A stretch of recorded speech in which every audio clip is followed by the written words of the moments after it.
Meanwhile, children are often described as the future leaders of society, carrying the hopes and aspirations of every nation. As Nigeria joins the rest of the world to celebrate Children's Day, attention is once again being drawn to the need to protect and nurture young people to ensure they grow into responsible and productive citizens.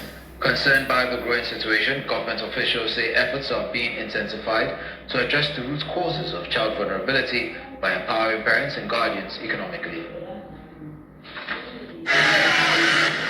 Across several communities, children hawk, beg for survival, or engage in menial jobs to support their families. Despite the constant reminders of the significance of children in nation building, poverty and economic hardship continue to push many young people into the streets. This can be traced to rising unemployment, poor family income, and limited access to social support systems, which contributes to the increasing number of vulnerable children exposed to abuse, exploitation, and school dropouts. If you look at the recent MBS statistics, I think of 2023, where we have multidimensional poverty. There's multidimensional poverty in Cross River State. So what that means is that we have adults who are making babies, who have families, and because they are multidimensionally poor, they cannot afford education for those children. That is even the more reason why they indulge in the irresponsible act of sending those children to now begin to hawk on the street. For some parents, there's a need for proper rehabilitation to ensure that they do not become a problem to the society. The government have to put them somewhere and rehabilitate them.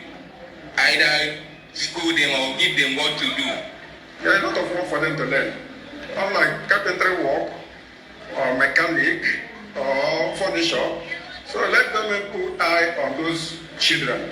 Most of the time, these children are vulnerable. They don't even need food. They don't need that education. You feel that, okay, but personally, education is good. But if the government cannot afford education for them, and if the government should try to give them skills, handwork, training, and if they can be able to do one or two things. To address these challenges, the Cross River State government says every child deserves access to education, healthcare, shelter, and a safe environment to develop their talents and achieve their dreams.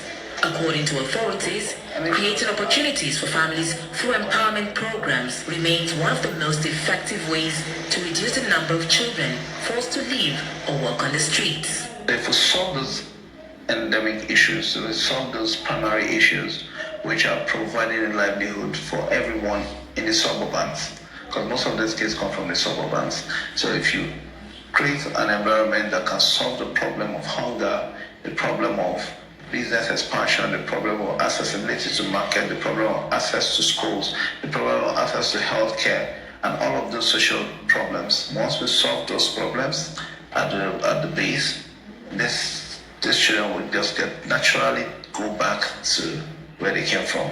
And to truly mark Children's Day, stakeholders are urging parents, teachers, and leaders to prioritize their well-being and create an environment where they can thrive.